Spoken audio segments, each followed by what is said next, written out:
ये गांव हर साल ठंड के साथ एक इम्तिहान भी लेकर आता है। यहाँ ठंड सिर्फ मौसम नहीं, हालात बन जाती है।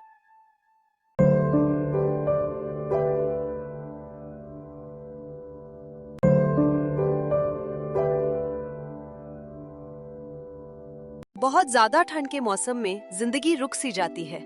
सांसों में धुंध उतर आती है और कदम धीमे पड़ जाते हैं।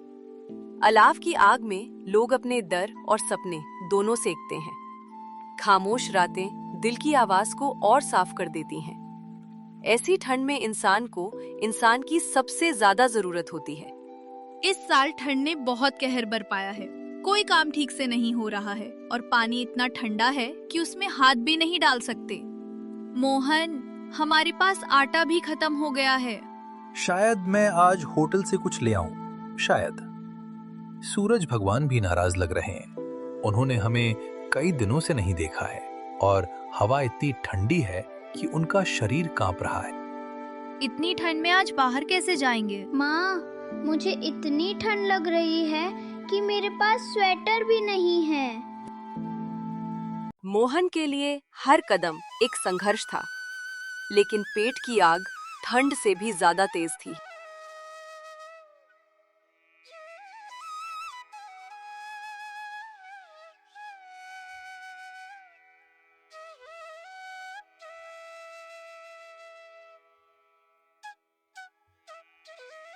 सेठ हरनाम की आवाज में सख्ती है। यहाँ हर चीज का हिसाब पैसों से चलता है। ये होटल है जहाँ इंसान नहीं, सिर्फ मुनाफा देखा जाता है। मोहन सामने खड़ा है, थका हुआ, भूखा और उम्मीद से भरा हुआ। वो कुछ कहना चाहता है, लेकिन घर की याद उसे तोड़ देती है। भूखे बच्चों के चेहरे उसकी आंखों के सामने आ जाते हैं। वो बस इतनी सी उम्मीद करता है कि शायद आज थोड़ी सब्जी बच जाए, लेकिन जवाब में सिर्फ गुस्सा मिलता है। ये होटल है, धर्मशाला नहीं। ये शब्द नहीं, जैसे दिल पर पड़े वार है। मोहन चुप हो जाता है, सिर झुक जाता है। गरीबी ने उसे बोलना नहीं, सहन करना सिखाया है। वो पीछे हट जाता है, भारी कदमों के साथ, और उसकी चुप्पी फिर एक बार उसकी किस्मत बन जाती है। जब इज्जत भूख से हार जाती है, तो सपनों की आवाज भी धीरे धीरे खामोश हो जाती है। पेट की आग इंसान से उसके उसूल छीन लेती है और मजबूरी उसे हर रोज थोड़ा थोड़ा तोड़ देती है। तब आईने में दिखता चेहरा भी सवाल करने लगता है। मोहन कचरे में पड़ी बची हुई सब्जियां चुपचाप उठाता है। उसके हाथ कांपते हैं, पर घर की भूख उसे रोक नहीं पाती। हर पत्ता उसके लिए शर्म नहीं, जरूरत बन जाता है। रास्ते भर वह किसी की नजरों से बचता चलता है। घर पहुंचकर वही सब्जियां उसके परिवार की उम्मीद बन जाती हैं। ये कहाँ से लाए? खाने से सवाल मत पूछो। ये वाक्य उस सच्चाई को बयान करता है जहां भूख इंसान की सोच, उसके उसूल और उसके सवालों से बड़ी हो जाती है। जब पेट खाली होता है, तब सही गलत, तर्क वितर्क और नैतिकता सब पीछे छूट जाते हैं। उस पल इंसान सिर्फ जिंदा रहने के बारे में सोचता है, बहस करने के बारे में नहीं। भूख कोई सफाई नहीं मांगती, बस अपना हक चाहती है, और इसलिए खाने के सामने अक्सर हर सवाल खामोश हो जाता है। पापा, आज पेट भर गया। होटल के कोने में खड़ा छोटा सा लड़का डर और हिचक के बीच अपनी उंगलियां मरोड़ता हुआ सेठ हरनाम के पास आया। उसकी आंखों में रात की परछाइयां अब भी तैर रही थीं। धीमी लेकिन कांपती आवाज में उसने कहा कि कल रात उसने कुछ ऐसा देखा जिसे वह भूल नहीं पा रहा। होटल का आंगन सूना था, चूल्हों की आंच बुझ चुकी थी और चारों ओर अजीब सी खामोशी पसरी थी। उसी खामोशी में मोहन को उसने देखा, हाथ में झाड़ू लिए हुए। झाड़ू के डंडे से लटकती एक पुरानी पोटली थी जिसमें सब्जियां भरी थी। मोहन की चाल में चोरी नहीं, मजबूरी थी। वह इधर उधर देख रहा था, जैसे हर साया उसे पकड़ लेगा। लड़के ने बताया कि मोहन की आंखें झुकी हुई थीं और चेहरे पर थकान की गहरी लकीरें थीं। वह चुपचाप सब्जियां समेट रहा था, जैसे आवाज भी उसे दोषी ठहरा देगी। लड़के ने कहा कि उस पल उसे गुस्सा नहीं, दया महसूस हुई, लेकिन डर भी था, सेठ का डर, नियमों का डर।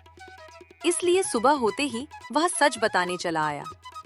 उसकी बात खत्म होते होते आवाज और धीमी हो गई, जैसे सच कहकर भी वह माफी मांग रहा हो। ये बातें सुनते ही उसका चेहरा उतर गया। दिल के किसी कोने में एक गहरी टीस उठी। वो चुपचाप वही खड़ा रह गया।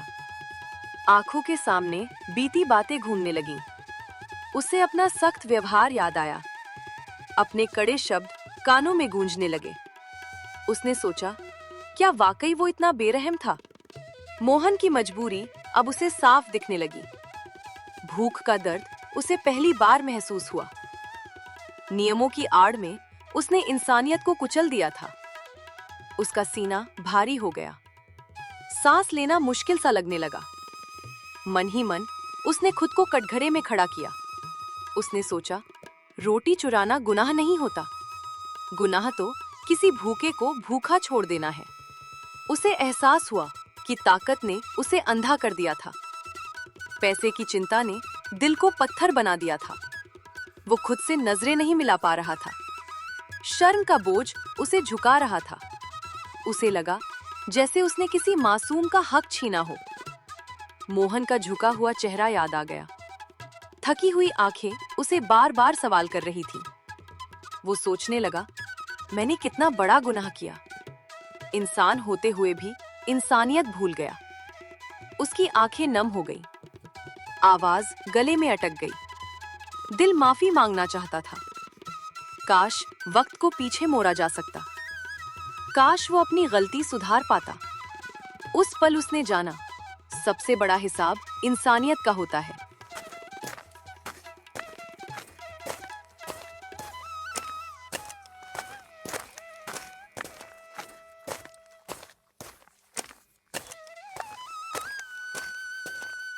मोहन, कल रात तुम...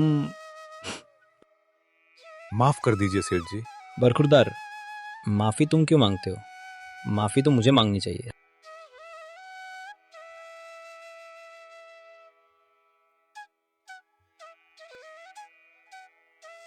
ठंड हर साल आती है।